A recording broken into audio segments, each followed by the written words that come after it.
from Trixie! There it is! Wonderful! As promised, everything that you see around you here, everything from these floorboards to the wallpaper, it is original to our building from 1897.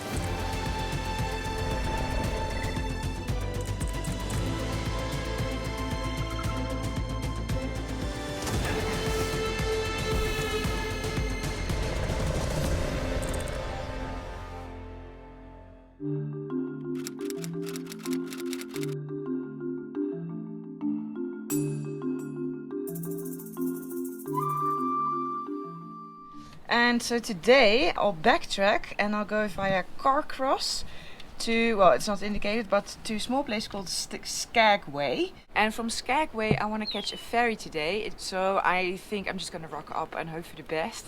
Am I here? Yes. Welcome to the USA. Customs and Immigration 8 miles ahead. Is this beautiful or what? Spectacular, really spectacular. Man.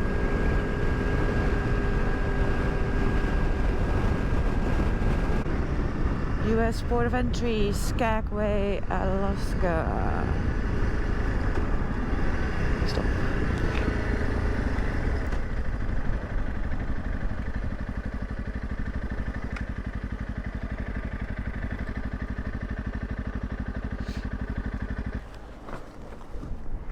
So there was a little bit of confusion about my passport and the stamps and when I was where. But it's all cleared up. So, you know, it's this moment again. I am still not entering Alaska, you know, what I call the big Alaska. This is still not it. But I'm a little bit closer than the first time when I entered Alaska. So I'm not going to make the grand entrance yet. So it's going to be somewhere in between. So without further ado, welcome to Alaska. Let's see if I can catch a ferry. The clock also went an hour back, it seems. So that's good. Gives me some extra time. Crossing the Skagway River.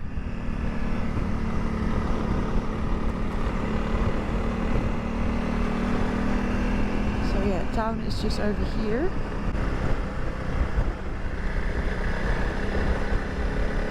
So if I manage to get a ticket for the ferry, I'll come back and ride through town a little bit. Seems like a very, very cute town. But I first want to see what's going on with the ferry. That has my main priority. So windy today.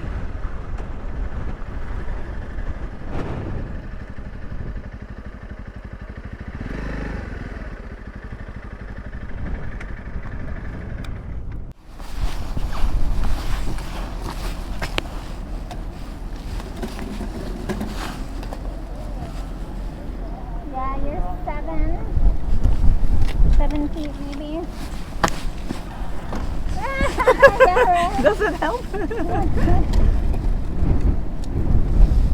I mean, even then you're 6.9, so we're looking at 7 feet. I mean, we're short a half a foot. So, I mean, we can either put you on Wednesday. Alright, I have some bad news and some good news. The bad news is that the ferry is fully booked and the waiting list is fully booked. So even though Alaska is not very big, they won't let me on. But the good news is I managed to book myself on the last 8 feet available for the next ferry. The only thing is the next ferry is only going to be in 3 days from now. So in a way that's perfect because I have loads of editing to do, so I can stay in this cute little town for a couple of days until the next ferry.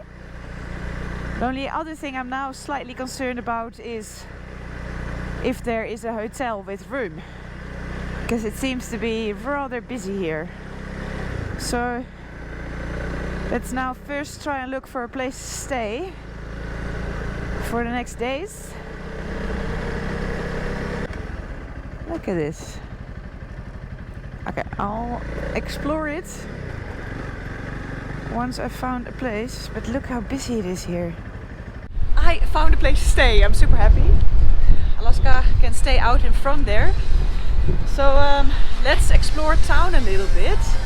So this place used to be originally inhabited by the Tlingit people. Why are you so noisy? And so the name Skagway is actually derived from the Tlingit word Skagwa, which means place where the north wind blows. And the town itself got founded in 1900, or I think the first people came here in 1890, and it was the gateway to the Yukon and the Klondike goldfields, or well, it was all part of the gold rush at the time. So that's when this town became booming, when all the prospectors would come through here. And so a lot of the buildings here are original. So I mean, they've had new paint and you know, they've been restored here and there, but in the basis is mostly all original. Let's have a little bit of a look, and the first place I'm going to check out is the brothel. Where else would I go first? My name is Madam Trixie! There it is! Wonderful! Looks like that's enough foreplay. You ready to go upstairs and do it, folks? The tour, that is! Follow me this way. Enjoy the climax of your afternoon, folks.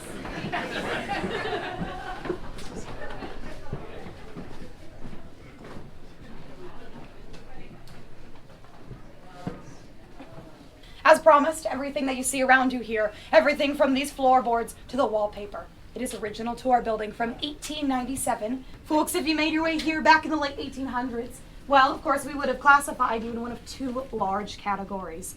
Either one of the nearly 15,000 dirty, stinky miners, or one of the nearly 300 working girls. I know, ladies, I've done the math. It's the kind of math that makes me exhausted just thinking about it. But of course, if you made your way here as one of those working girls, you actually would have had one of 7 brothels to choose from. See, brothels, back in 1898, they were kind of like today's jewelry store.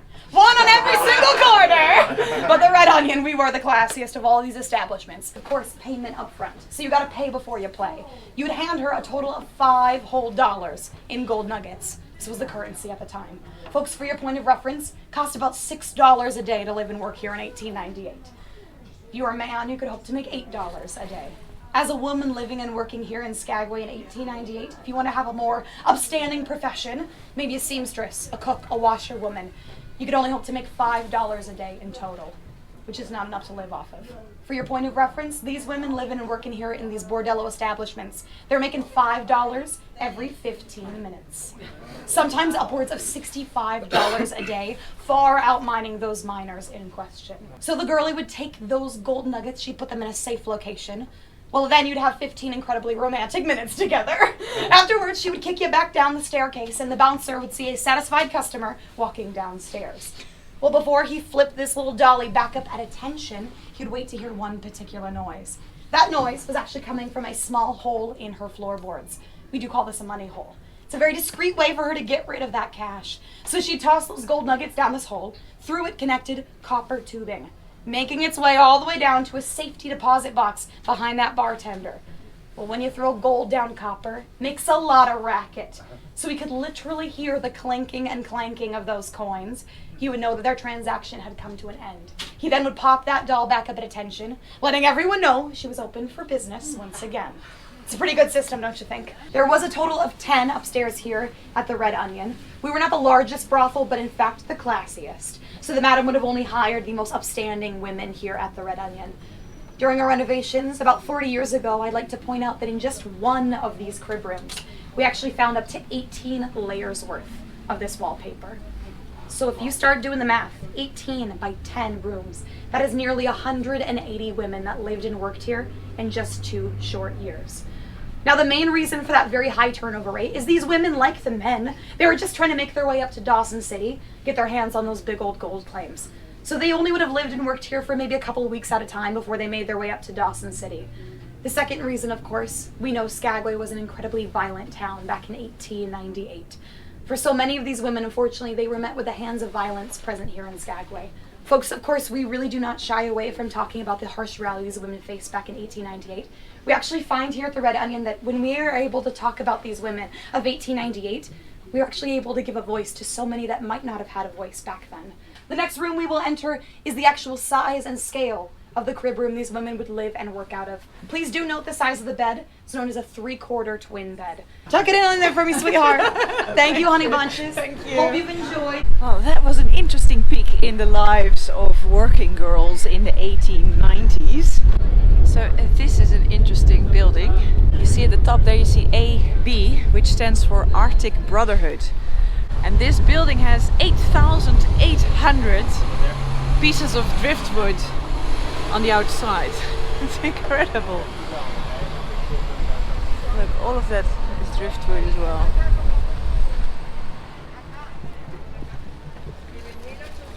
A lot of the driftwood that you saw on that building is not original anymore. A lot of it starts rotting over time, so it has been replaced. But that Arctic Brotherhood was basically a club of miners that would come together, and it started out with a few hundred members and eventually grew to over 10,000 members. So you can imagine that at some point in time this town was thriving, all on the gold rush. I'm now just wandering off the main street a little bit. It is very busy in town. I've learned now that it's so busy because you get these big cruise ships that come here and bringing thousands of people to this little town. So that explains the crowds, because on the road to here there was almost nobody. So yeah, when I arrived in town I was thinking, where do all these people come from? Yeah, they come from the cruise ships. Of course, the locals in town are very happy that they're back, because during COVID, you can imagine, there was nobody coming in here anymore. And this town really relies on tourism. There's no other industry here. Here we have the New Gold beer. Klondike beer. Look at that.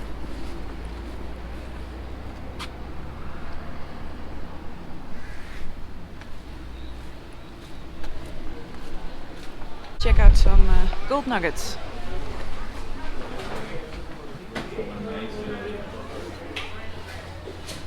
Because you're asking, There they are. they might as well ask him for the whole set.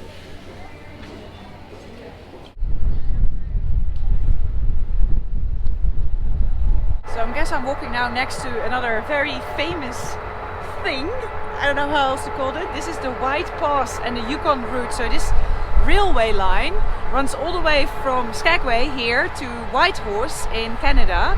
And it was built in 1897 during the gold rush. And see, here's the train.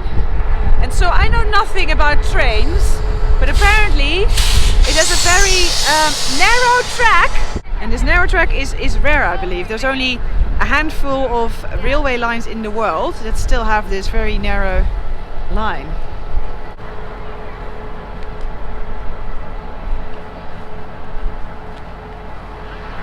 Here you see it, White Pass and Yukon routes, 1898. So yeah, here I would be sitting if I would take the train to Whitehorse in 1898. Did I tell you that it was 177 kilometers long train journey? Anyway, you can still take the train now, so it's gonna depart soon. But yeah, I'm going a different way. I'm going towards Haines with the ferry. So I'll take the ferry, not the train this time. It is ferry time. Whoop whoop.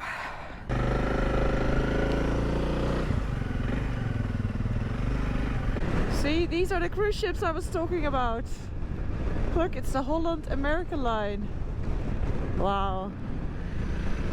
So yeah, these ships carry thousands of people. It's crazy. And then there's two more over there. Oh, and another one there, I think. Madness. Alright, they told me to park right in front there. Facing this way, so they can read the little paper that is on the It's on my bike. It's very windy today again. I think that little baby ferry is finally, it's the one. But it is also pouring with rain, so I'm gonna switch my camera off and protect it a little bit. Alaska is strapped in. Well, it's not the best strapping I've ever done, but she won't go anywhere, look. See? Solid as a rock.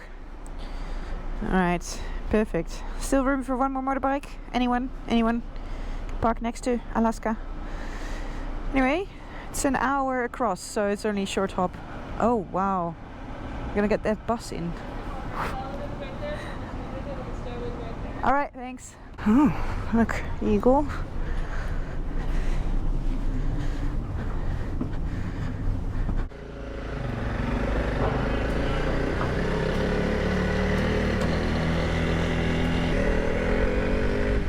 Alright, I made it across.